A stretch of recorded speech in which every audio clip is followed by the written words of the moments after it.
தமிழ்நாட்டில் தேர்தல் தேதி அறிவிச்சாச்சு. ஆனால் இந்த தேர்தலையே மாற்றி அமைக்க போகும் ஒரு மாஸ்டர் பிளான் யார்கிட்ட இருக்குன்னு தெரியுமா?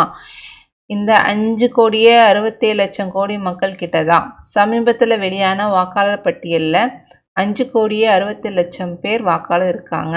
இதில் ஒரு சுவாரஸ்யமான தகவல் இருக்குது. தமிழ்நாட்டில் மொத்தம் இருக்கிற 5,67,00,000 வாக்காளர்களில் ஆண்களை விட பெண்களோட எண்ணிக்கை தான் அதிகம். அதாவது ஆண்களோட எண்ணிக்கை 2,77,00,000, பெண்களோட எண்ணிக்கை 2,89,00,000. இது போக இன்னொரு சர்ப்ரைசிங்கான விஷயம் என்னென்னா, 18லேருந்து 19 வயசு உள்ளவங்க சுமார் 12 லட்சத்துக்கு மேலே புதுசாக வாக்களிக்க ரெடியாக இருக்காங்க. அதாவது இளைஞர்களோட வாக்கும் மிக முக்கியமானதாக இந்த தேர்தலில் இருக்க போகுது. தமிழ்நாட்டு எதிர்காலத்தை தீர்மானிக்க போகுது. அதனால் நண்பர்களே, ஒரு வாக்கு சிறியது கிடையாது. ஒவ்வொரு வாக்கும் ஒரு மாநிலத்துடைய எதிர்காலத்தை மாற்றி அமைக்கும் சக்தி கொண்டது. இந்த தேர்தலில் என்ன மாற்றம் வரணுங்கிற உங்கள் கருத்தை நன்றி.